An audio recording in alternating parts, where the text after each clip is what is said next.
What up, world? Welcome to an episode of BrandonJaneauShow. As you know, I am Brandon Janeau, and like always, on all podcast platforms everywhere. BrandonJaneauShow. Social media platforms: Instagram, Threads, Brandon Janeau, Facebook, The Brandon Janeau Show, and of course, TikTok, Brandon Janeau Show. Go! Follow me on all those social media platforms. Hope you guys enjoy. Uh, yeah, hope you guys enjoy. Uh, all the clips that I'm posting on social media, trying to at least post on social media. Yeah, really, where you go though? It's the YouTube channel, man. Brand your new show on the YouTube channel, man.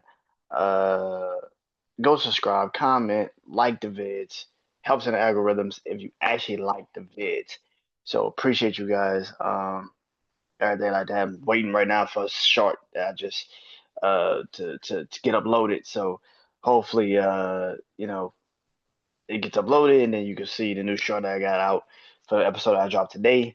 I got one dropping tomorrow. Um, Which brings me to tonight. It is wrestling life. Oh yeah, man. Oh yeah. A lot of things have been going on in wrestling. A lot of things have been going on in wrestling. So let's kick it off with the obvious one, and it's what happened last night, and that is Naomi. Congratulations to her and Jimmy Uso. They are what we've all been speculating since last week, really. Since we've all been speculating since last week when she was just taken out of the title match between her and Io. Naomi's pregnant. Naomi is pregnant, and the bloodline will continue. Did they really need more? Like God damn it, man! Like God, do they really need more? It's like you got Jacob, you got Roman, you got Jay, you got bruh. Like you got the Tungans, you got bro. Like God, oh my God, you Zilla. The fat two bloodline will continue. The bloodline will continue in WWE wrestling to the day I'm gone. When I'm not even here, that family will always live. So yeah, man. But congratulations to Naomi, Jimmy Uso, Big Jim. Shout out to the Uso. Man, yeah, man. That was one of those moments in wrestling where you're super excited, and then on top of that, you kind of now start to think, damn, man, what if, uh, what if Becky would have had that moment in front of a crowd when she had to relinquish the title in like 2020, yeah, 2020. Like, what if she had to relinquish the title in front of a crowd during that time period when she had to announce when she announced that she was, pregnant. So yeah, man. But that was a moment last night. The promo she cut right after was beautiful. Like she immediately was crying and then immediately turned into, you know, she Adam Pearce is like, I'm so happy for you, but you're gonna have to give up the belt. And she was just like, the fuck? Like she's like, I already relinquished one title. I ain't giving up shit to you. Like I'm like, yeah, yeah, that's what I'm talking about. It's like, yeah, you bald headed bastard. How dare you tell her to give you the belt? What the fuck? You ain't work for that. I love that show. I'm like, yeah, that you bald headed bastard. How dare you try to tell her she got to give up the belt right now? Ain't that a bitch? Uh, but yeah, man, I love that promo. I love the fact that she they are going to experience that. That is great, awesome. But it does bring into now the conversation of what the fuck do you do with the title? Because Stephanie Baker earned the right to challenge for that title in Paris. She won the Battle Royal. She's in the match. You have one Raw, one, to determine how the fuck this is going to play out. I saw someone on social media. I don't know who put this out there, but I saw this on social media, and I actually like this decision, which I think it should be Laura Vancaria and Stephanie Vicker. I think if you just put Io and Rhea in the match,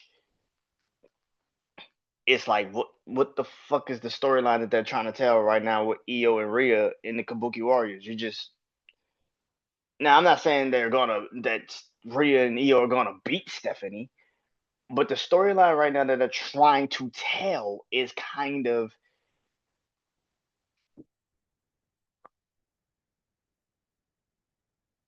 here's the thing. Stephanie, Io, Rhea, Roxanne. That's four. Uh, Laura. Do you speed up the process of the Bailey situation? I could see it. I could see it. Um, but do you officially turn Bailey heel? Because now you just took another heel off of Monday Night Raw because Naomi is gone. So do you make Bailey? Is it Oscar?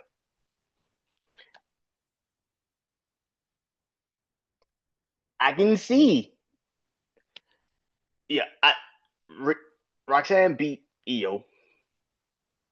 She has a claim to it. She beats Rhea next Monday. That makes even more sense. Laura was a former Intercontinental Women's Champion. There it is. Stephanie won the Battle Royal. That she automatically goes to Paris. Rhea and Io are both former World Heavyweight Champions. Becky and Nikki are already wrestling against each other in Paris. I think they are about to announce that, or they're gonna announce that Nikki challenged Becky last night on TV. So those two are off. They're on their own. Io and Rhea, former women's champions. Laura's a former women's Intercontinental champion. Roxanne's beat Io, and Stephanie won the Battle Royal. Is it Bailey? Do you make it a six-way? I don't think you need to. You got it five. And I don't think you needed to have it six. You got it five. I actually think it'd be more intriguing if you have it just five. You don't need six. Laura, Rhea, Io, Roxanne, Stephanie. Because if you start to add extra people, it's like, well, you added extra people. I can see Bailey, but why? Laura's a former Intercontinental Women's Champion, the first ever. That's supposed to tote for something. That's supposed to count for something. Io and Rhea both former women's World Heavyweight Champions. Roxanne has a victory over Io. And if she beats Rhea, she has now two wins over former women's World Heavyweight Champions. And Stephanie already won the Battle Royal. That automatically told her she's going to Paris. So why do all this work? See, this is the thing about the wrestling people, wrestling fans and stuff. Why do all this work? We don't need to do all this extra work for nothing. This is the most simple, you know, you know, lop up that we can get, and I think that would be way more intriguing if it is those five. Be way more intriguing. Io and Rhea doesn't have to get pinned. Stephanie could pin Roxanne. Laura could get screwed by Bailey. You don't need six. You need five. And those five make sense. Those five all make sense. Laura's a former women's Intercontinental champion. Rhea and Io are former women's World Heavyweight champions. Roxanne owns a pinfall over Io. Possibly could get a pinfall over Rhea next week. And Stephanie won the Clash in Paris. She won the right to go to Paris to win the title. And you still get the same results, which is Stephanie wins the fucking title. And she beats Roxanne. And now you get Roxanne the fuck out of this Io Rhea Judgment Day fucking dilemma. And now Roxanne is Stephanie. Stephanie and Roxanne could be your first rivalry for the Women's World Heavyweight Championship. You got Laura and Bailey beefing. Whenever Bailey comes back, whenever they finally really put Bailey back, Bailey could screw Laura of the belt. Oh, you could even have Roxanne, Laura and Stephanie for the next couple of months until you bring Bailey back, whatever you want to do with Bailey. Because now you got another heel that's gone. So Bailey's going to be a heel when she comes back now. Or is it Laura? I think Bailey fits more of the heel role than Laura does. But yeah, congratulations, Naomi, Jimmy Uso again. But if I was WWE right now with this dilemma, this is the perfect time to book something that could actually help the company. Your women's division hasn't had a problem. That's the one thing. The women's division isn't the problem. But how you've been booking shit has been a problem.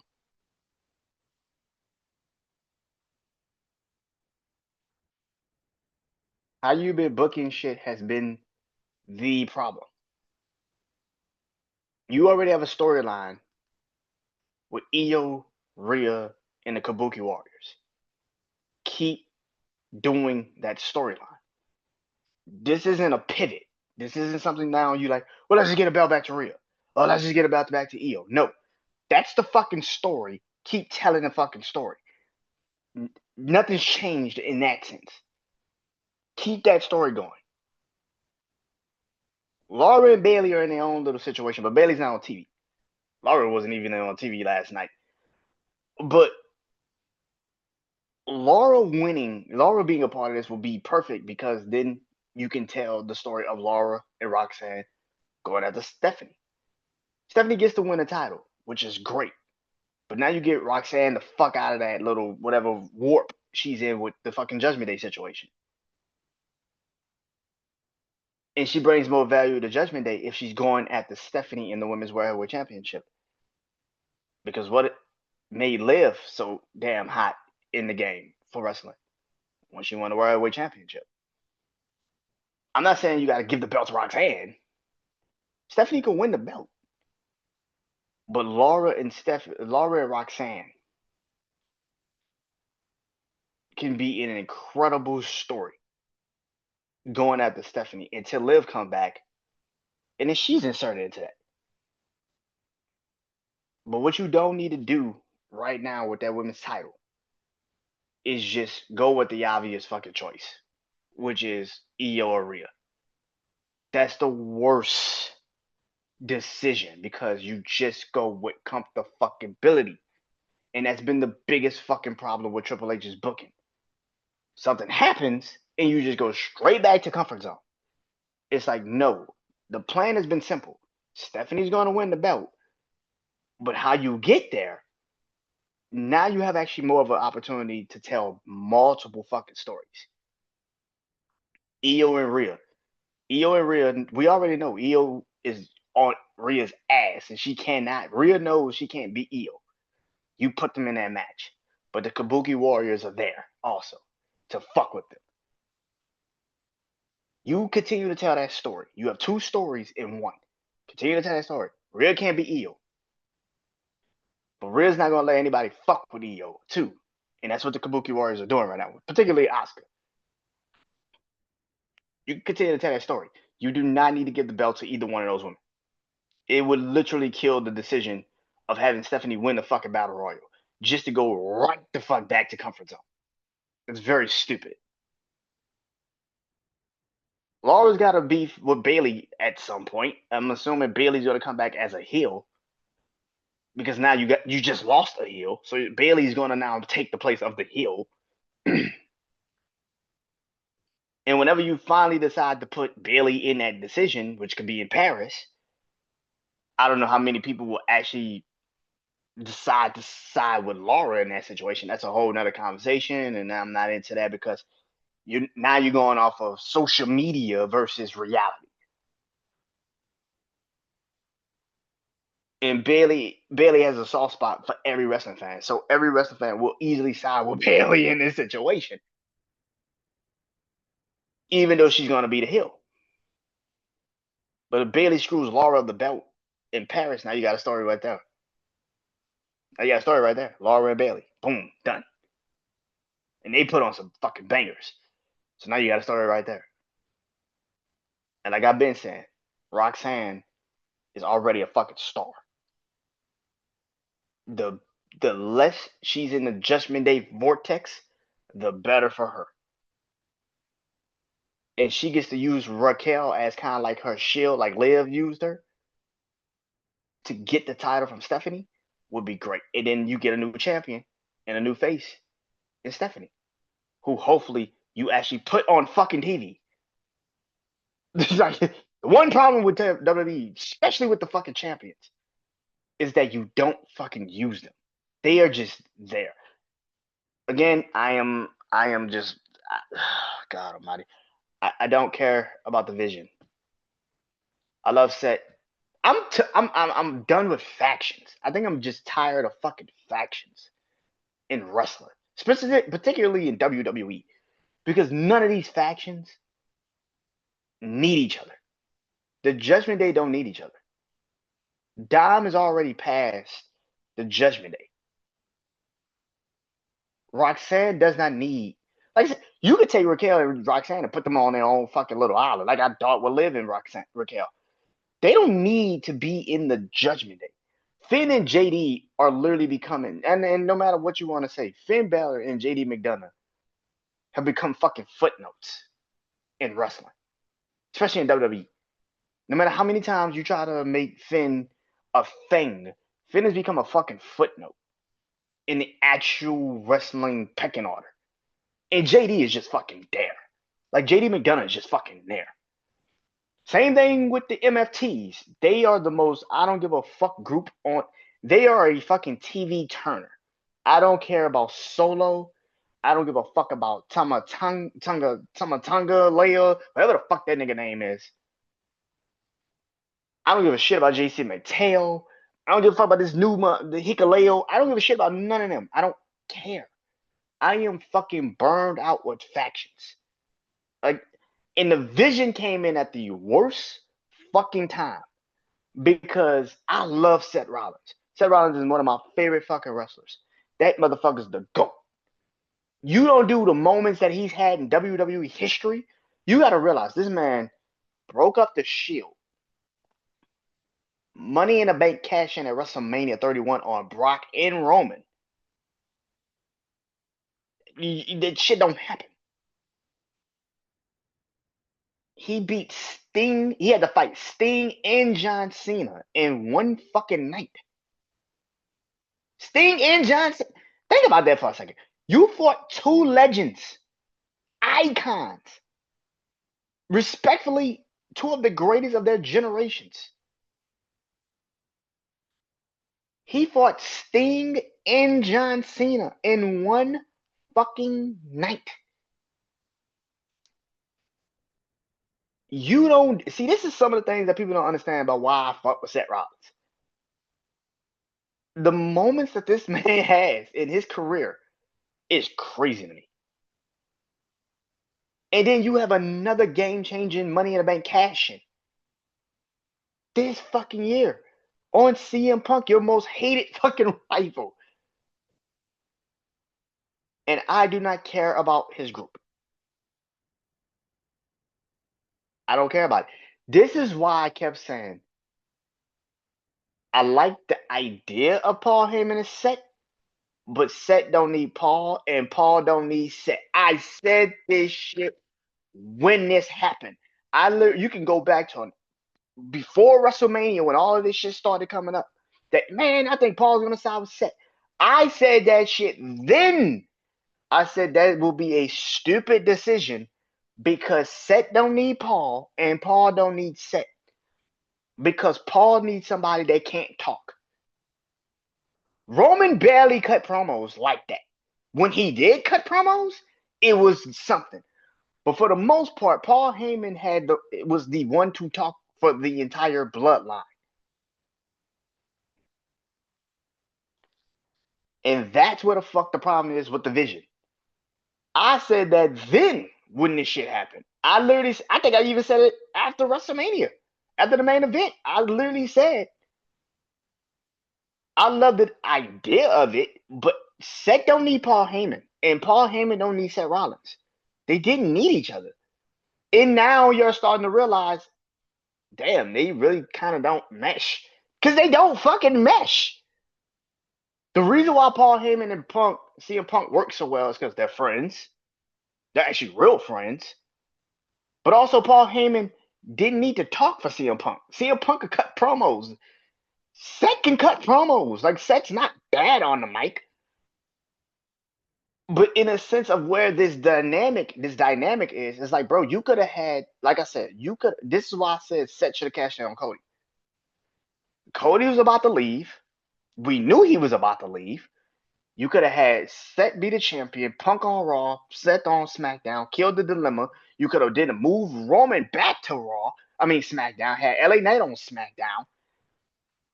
It did not need to be like this. The fucking dynamic. Raw was already good. Raw had fucking stars. Raw has never been bad with fucking star power. SmackDown has nothing. And you had the perfect opportunity to give SmackDown something that they desperately fucking needed. And that's Seth fucking Rollins and an actual champion at the top. That's an actual heel. And the vision could have been broken the fuck up. They could have still been a group, but broken the fuck up. This is why I keep saying Braun Breaker and Bronson Reed didn't need Seth. Paul could have stayed on both. He could have went to both shows. But this is the problem with the storyline aspect of WWE right now. They don't know how to pivot. They are the most awkward fucking group I've ever seen in my life. Last night was a telltale sign of that. Paul could cut a promo like a motherfucker. But a couple weeks ago, I've never seen Paul Heyman cut a what the fuck promo is this in my life. Because he didn't know what the fuck he was doing. Like, I'm like, oh my God.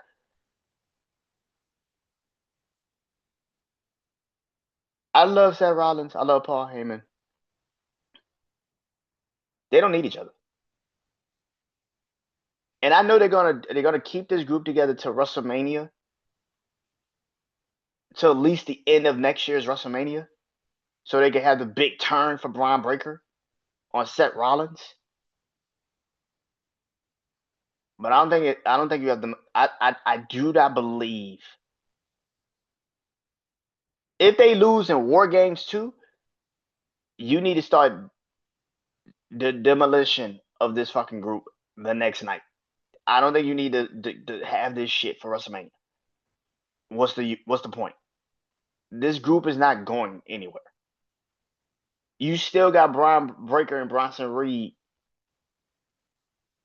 I don't even know what the fuck they're supposed to be. I have no fucking clue. And for people that sitting there and saying, "Well, this is for Braun Breaker," if that's the case, my nigga, break Braun Breaker and Paul Heyman the fuck off and let them go do their own thing. Because if that is the case, what the fuck are we doing with Bronson Reed and Paul? And Bronson Reed is getting over by himself with the Shula Fowler thing. But but this is all individual shit. This isn't like they're together shit. You like Braun Breaker for one reason, but he doesn't fit the group. Bronson Reed, you like him for one reason, but he doesn't fit the group. Bronson Reed and Braun Breaker actually work better if they're just together. You could kind of sell them like a Big Show Kane type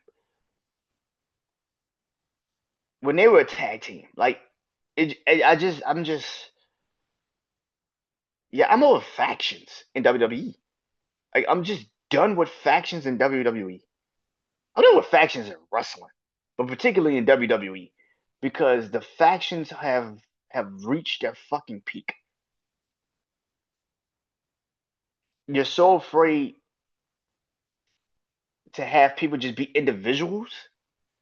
That's why you have to put them in a group. Because if they're by themselves, they had to sell themselves. Brian Breaker by himself wasn't getting it done. But if he's this badass that's gotta, go out there and just spear motherfuckers all the time, then it's easy to sell that. But by himself, that wasn't working. Bronson Reed was over by himself. I don't think he needed to be in this group. Bronson Reed was already over by himself. Motherfuckers was in war games against CM Punk and the OG Bloodline. What the fuck else couldn't you have had done? The fuck? Yeah, man. I'm just even that. You could have played a little bit into that with this Roman beef. I got the Shula Fala, but I'm also if I'm Bronson Reed, I'm like, bro, you are the reason for why I got taken out for the last couple months. You are the reason for why I broke my foot in war games.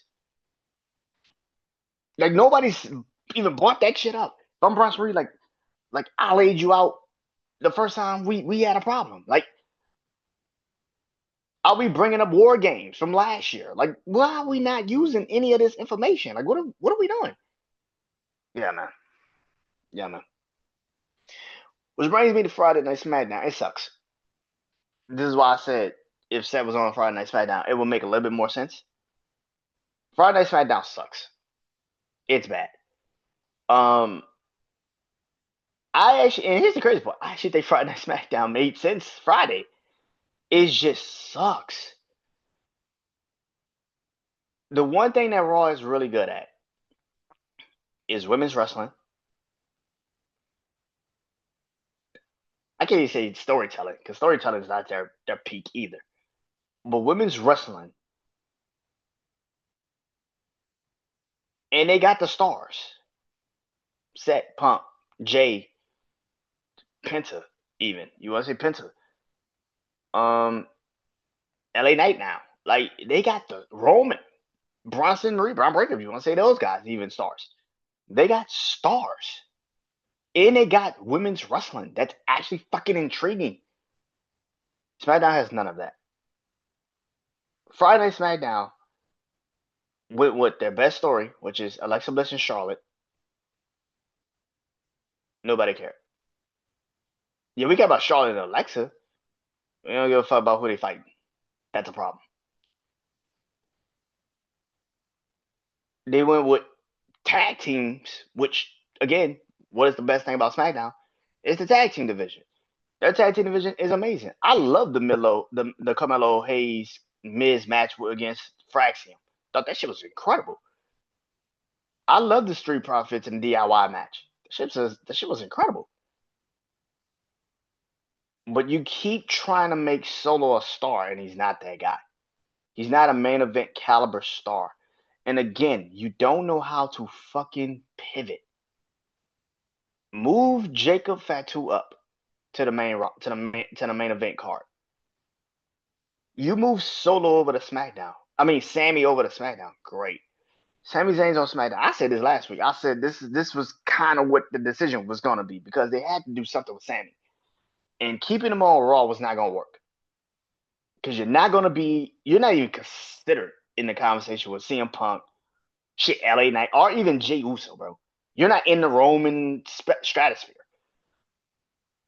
You could at least make a compelling argument for him and Cody having a match. You make a compelling argument for that. I like the fact that they pivoted from this. He has to be World Heavyweight Champion right now. I love that.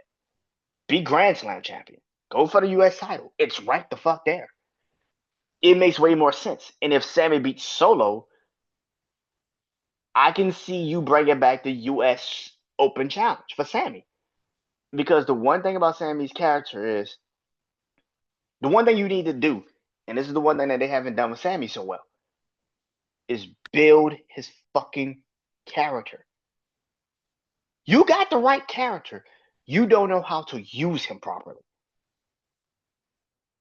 He can still be the underdog. But what you need to do is have people care about him as a character again. He can wrestle. Get him into a position where he's the wrestler again. Because I don't question him as a wrestler. As a wrestler, he can win. As a wrestler, he could be a champion. The character Sami Zayn,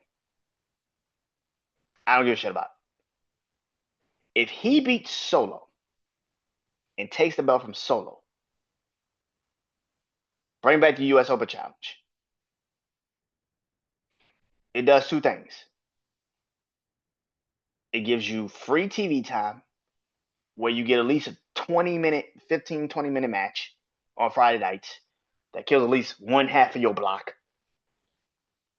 Sammy comes out. He can still play the underdog kind of character a little bit. Every time you think he's gonna lose this belt because he's fighting a Carmelo Hayes, or he's fighting a Aleister Black, or he's fighting a Damian Priest, or he's fighting a Jacob Fatu, but he wins and he figures it out and he wins.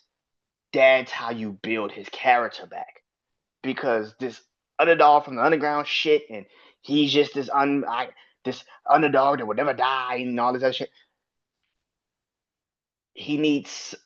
It's worse when you are the underdog that would never die and you lose. See, people always sit there and say, "Oh, it's because he wins." No, it's because he loses. It's one thing to be an underdog, but you lose. If he beats Solo, takes the belt from Solo, bring back the U.S. Open Challenge, bring it back. What's what's the point? You need something on SmackDown that is compelling enough to make us care. The tag team division is good. Like I said, I like the mid card a little bit more on SmackDown than Raw, because right now Raw is just, you got Dominic Mysterio in all different types of fucking things, and there's no reason for him to be. And this is one thing I thought about Dominic Mysterio becoming the Intercontinental Champion. What the fuck are you really doing with him?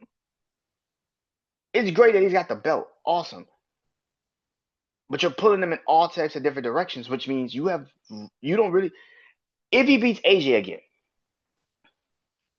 who's his next challenger? He already beat Penta. He beat AJ. You're not about to put Brian Breaker or Brasserie back into the mid card situation, because you clearly made your decision that they're somewhat above that. Ilya Dragunov at some point is coming back. You got a Grande Americano in a whole nother situation. Like, what are we doing? Dragon Lee? But you're not gonna let Dragon Lee's not beating Dominic Mysterio. Which brings me again to the faction situation, which is Finn Balor has always been the person that we all knew was going to beat Dom. We knew it. We knew it.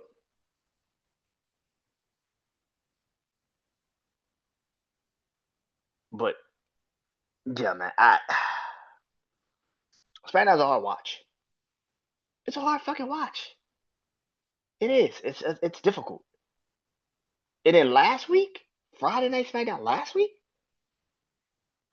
all you have is Drew McIntyre. That's it. I get Cody trying to sell the effects of the injury of the spot. No John Cena in Boston. You're in Boston and no John Cena.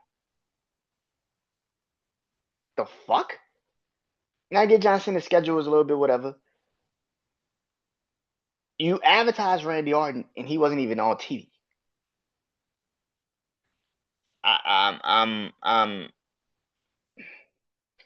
Somebody was like, "Oh, I saw somebody on social media," and again, these fan accounts, these fans accounts that are attached to a moment they had when they first really got into wrestling again.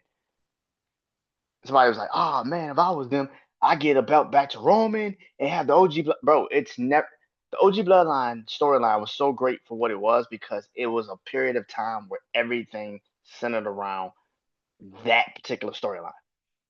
Since they have broken this storyline the fuck off, it does not have its same luster. Jay is huge, Jay's big, but Jay as a wrestler on his own still is not great. He's not great. He's gotten better, but he's not fucking great.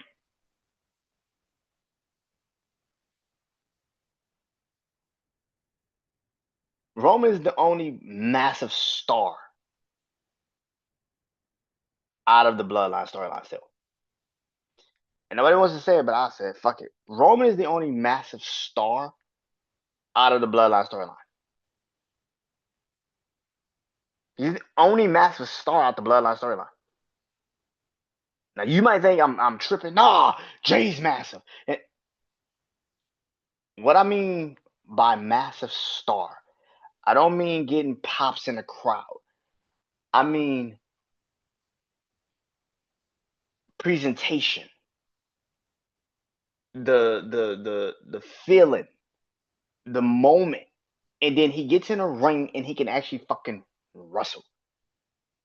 Roman's the only one from the Bloodline storyline that I actually will pay my money to go see regardless.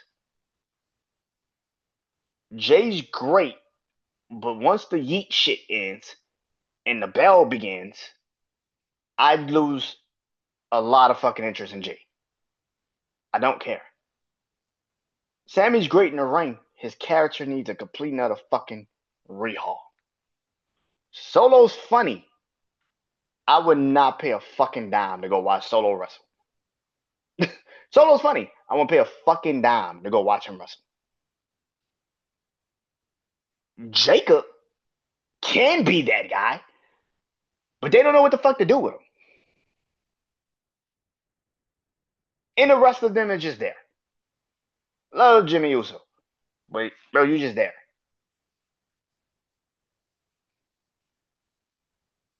That new MFT shit sucks. You can tell those dudes are just literally there to try to pump up, pump up Solo, because the MFT shit sucks. I would not pay a fucking dime to watch any one of those guys. We gotta start being fucking honest when it comes to this shit, because a lot of y'all just don't want to say this. Roman is the only person that Bloodline storyline really fucking helped and advanced tremendously. Jay's over with the people. Jay's got sell out. What the fuck you talking about, Brandon? Jay's a popular name. Jay is popular. Do you care about his character? When he grabs a microphone, do you want to hear him talk?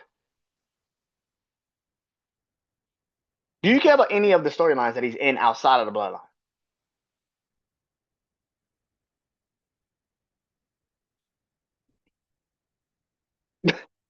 Like, yeah, he's popular. Great. I know a lot of popular motherfuckers.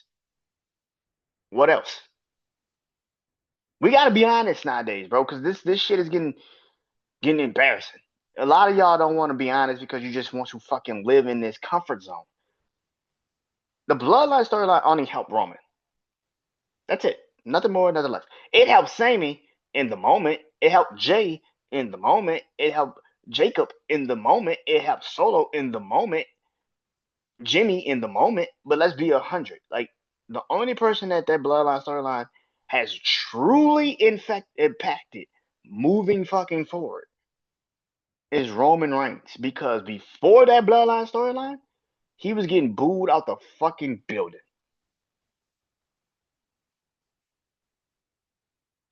He was getting fucking booed out the fucking building.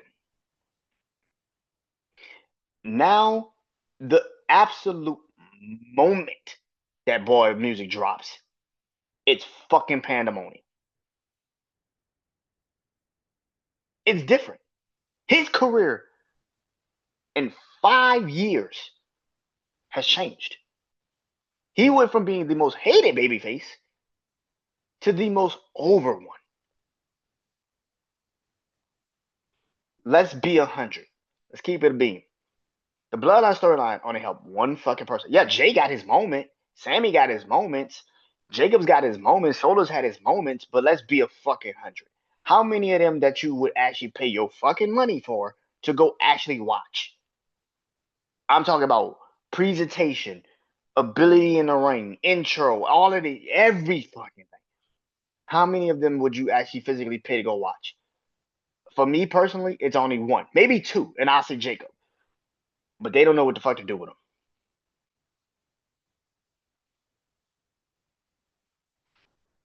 Friday Night SmackDown sucks. WWE needs to figure out what the fuck they're doing with Friday Night SmackDown. You can't have Cody off of TV. You can't have John Cena off of TV. Randy, you already struggling on that show. Most of your names are already off that show. Cody, Kevin Owens. Cody's got to go shoot a movie. Kevin Owens is out with an injury. Bianca Belair. The injury bug has really affected SmackDown the most. Randy Orton is now just not on TV. You cannot have this point in wrestling at this time where, and look at Classic, a perfect example. Look at Clash of Paris. Look at Clash of Paris. Where is most of these matches coming from? Monday Night Raw. Why? Because Monday Night Raw has actually more compelling, somewhat storytelling. Sheamus and Rusev. I'm more intrigued by that. I can't tell you one rivalry on SmackDown I'm like absolutely intrigued by. Maybe Aleister Black and Damian Priest, but Damian Priest is gone.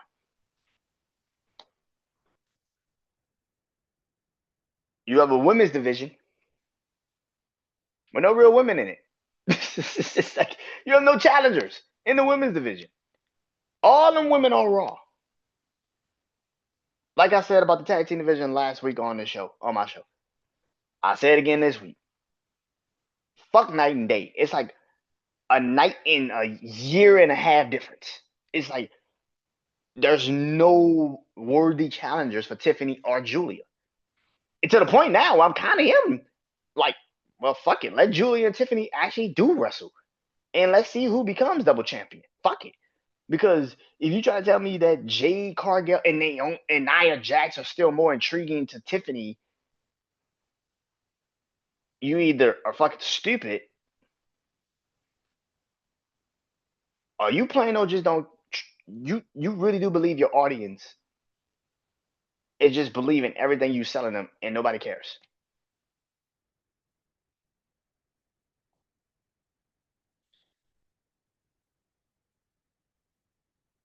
Vikingo. So listen, man.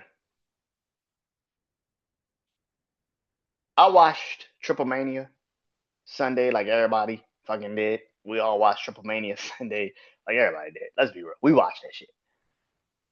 It was a good show. I'm not gonna fucking lie, man. It was a really good show. I like Triple Mania. I thought it was a really good show. The Fatal Four Way was awesome. Um,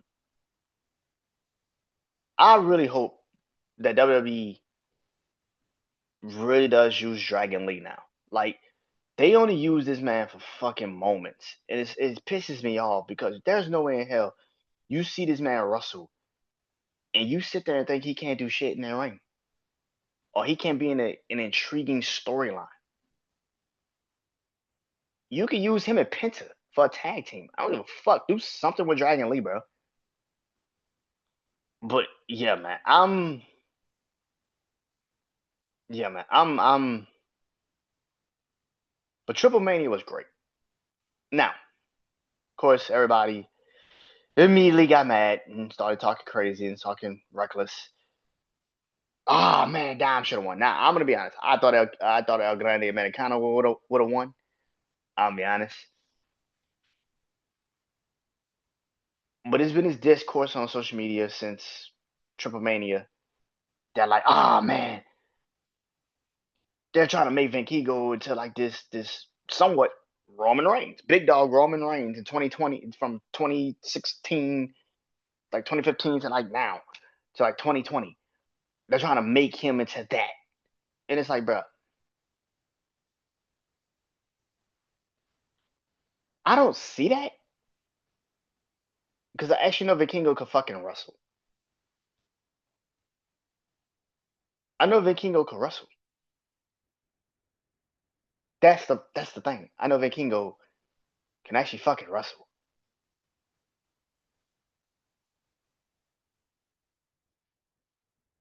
But again, it's about image and character. And for most people that are on social media, it's like, oh man, I don't really like Vinkingo and all this other shit. Why? You've never seen this man wrestle. A couple months ago when he had a match against Chad Gable, and it was one of the best fucking matches we've seen that Money in the Bank weekend. Everybody loved Vinkingo. So now he's fucking chopped liver and nobody cares and fuck that and he shouldn't be champion anymore. What changed? I don't understand the fans on social media. I don't understand y'all. I don't get y'all. I just don't understand it. Should WWE give the belt to Dominic Mysterio? If the plan is to take the belt from take the Intercontinental Championship, put it in AJ Styles. Outside of that, I don't think Dom needs to be double fucking champion. That I think y'all are having a real not understanding of how shit supposed to go. The JC Jane shit is a one off. That's a one off. And maybe they're waiting for JC to fight Indy Hartwell. Maybe Indy Hartwell is the one that takes the belt from JC Jane. Maybe it's Taysom Blanchard. Maybe they take the belt off of JC Jane this upcoming Sunday at Heatwave. Maybe they take the belt from JC Jane off at Heatwave and give it back to Masha Slamovich. I wouldn't mind it. I think it'd be a good idea. But Trick is not a champion. Trick doesn't have the NXT and TNA title. Like, you're literally taking a belt from AAA. And yes, it's your company now. And putting on Dom, and that'd be great. But what does that tell? Again, like I said, you're stretching a person like Dominic Mysterio too fucking far. Y'all not even thinking fully. Because now you have two people you have two different sides coming to get you. And on top of that, again, if he's not gonna drop that belt to AJ Styles no time soon, or Ilya Dragunov, or Penta, and the plan has always been Finn Balor, then why have two titles on a person for no fucking reason? See, this is my problem I got with people. You want a moment, you're not thinking about the ramifications of afterwards. The actual problem with giving a man two fucking titles is that he's now stretched the fuck out between two fucking brands. You already got a problem with him with WWE. Again, yeah, fans are gonna love him. Great, whoop de fucking do. But that's more of an injury concern. Because now you have to wrestle in AAA. You have to get on a plane, fly to Mexico and all these other places for AAA. Then you got to go do WWE tapings and WWE live events and be the Intercontinental Champion. Like, bro, you're putting Dom into so many situations. Yes, it's great if he gets to work all these different shows, all these different styles, all these different matches. But that's causing more of that's putting him in a position of injury concern. This is why I continuously say, you can give him the belt. That's not the problem. It's what the fuck do you do with the Intercontinental Championship then? Because if you think WWE's going to have him have two fucking belts with no consequences, that's crazy. It's crazy, man. But yeah, you can give Dom the belt. I just think being a double champion kind of goes against what the fuck you actually are trying to do for the company moving forward.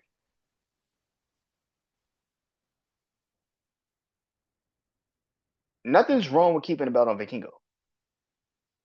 But you also got to be 100% ready.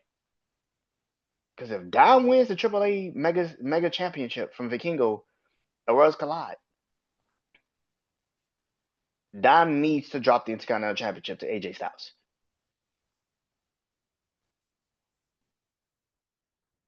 He needs to drop it. You can't have this man with two belts. And like I said, it's great for the moment, but you got to drop it because now you're sitting there and having a fucking real. Now you're having a goddamn dilemma. You're the face of one company, but you're the Intercontinental Champion on Monday Night. Like, come on, bro. Come on, man. Stop it. Stop it. Which brings me to AEW and TNA. So rumors are that TNA could be getting a TV deal um, in October to start their TV deal in October. And rumors are that it could be A&E or CW. Now,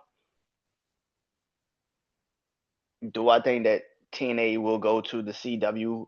Like I said, if I was TNA and WWE, I would put them on the CW for Wednesdays, NXT Tuesdays, TNA Wednesdays. Done. Package deal.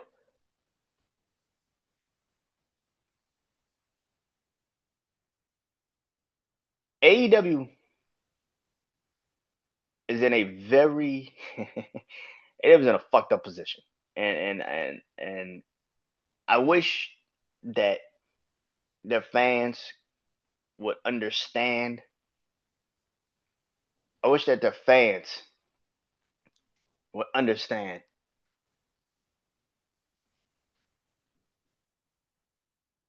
that TNA, WWE, AAA, whatever you want to say,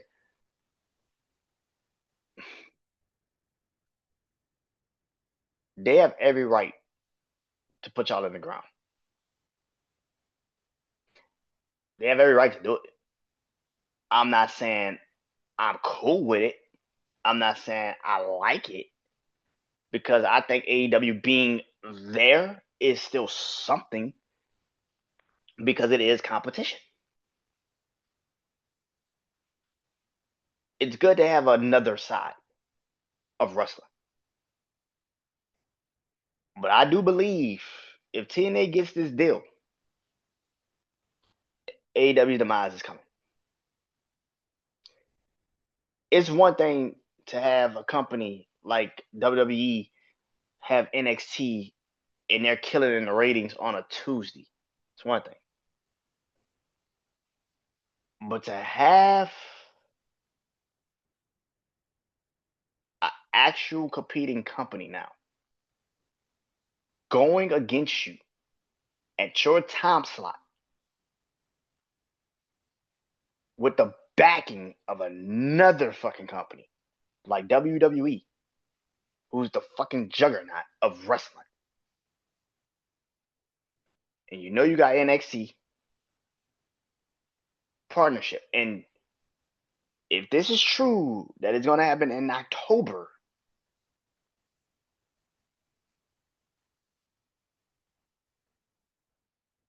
that means AJ Styles is in play. That means the Motor City Machine Guns are in play. Jordan Grace is in play. Drew McIntyre, who wrestled in TNA, is in play. Cody Rhodes, who wrestled in TNA, is in play. They can do so much shit that first episode to drive y'all completely into the fucking ground. And it won't take that much. It won't take that much. This is the thing about fans, like I said, for the last couple episodes that I've been doing this, man. Y'all are so emotionally attached to shit that y'all don't want to admit when it's time to actually be honest. AEW has done this to themselves. And it ain't shit WWE and TNA has done to them. It's them. This is why I keep saying AEW's done this to themselves. And the fans are one of the biggest reasons because y'all are enablers. Y'all do not want to admit when something is bad. And that's not just y'all, that's fans in all spectrums now. That's fans in all spectrums. Music, sports, whatever you love, I'm promising you, there's fans that are emotionally attached to some shit that cannot admit when something's bad. I just told you how bad WWE has been. Because I'm a fan of wrestling. AEW is in a fucked up situation. And they did it to themselves. They did it to themselves. I'm not here to tell you if it's right or wrong, but they did it to themselves. You have two people win a casino gauntlet that you created, by the way, just to turn around and have them put the fucking contracts both up for a match against the champions. A match, and again, you don't want to have the concept of the Money in the Bank contract. I get that. So that's why you made it about, oh, you got to sign it before you actually go into the ring and compete for the belt and all this other shit. This was at All In, your last pay per view. We got to Forbidden Door. Bro, it's been a month. It's been a month. And you already are putting those contracts up for fucking. So either Tony Storm is losing to Athena and MJF is beating Adam Heyman Page. Outside of that, I don't see the point of having those two men fight each other, and I damn sure don't see the point of having Athena and Tony Storm wrestle each other. Outside of the fact that Athena's going to beat Tony Storm and MJF is going to beat Adam Heyman Page. AEW has done this to themselves for something like this to happen. Because if AEW was doing as great as everybody screams they are doing, TNA wouldn't even think about challenging them on a Wednesday. Even if we're in cahoots with WWE, WWE would be smart enough to know we can't beat them, which will fuck up our partnership and our money. But again, you got to be honest with yourself. AEW is not in a good place. It's just not. Wrestling is not in a good place. But AEW is really not in a good fucking place. You're just running shit. You're throwing shit to a wall and seeing if it sticks. You gave us Edge and Christian in the tag team match. You could have waited, bruh. And I get why you did it, because if this is true, that WWE is going to run a PLE on September 20th, which is All Out in Toronto, and you didn't want to have the return of Christian and Edge, Adam Copeland, ruined because John Cena and Brock Lesnar might be fighting each other, then okay, then that's a whole different conversation. But even in that sense, you're running scared. Why? You wanted this, and now you're running scared? You put yourself in this position, bro. Deal with your consequences. Again, I'm not saying that AEW can't get the fuck out of this, because they could definitely probably figure it out. But as long as Tony Khan is the guy that's running the booking and running the decision making, they're fucked. And that is all. That is all. I am done. See you guys next week. Peace.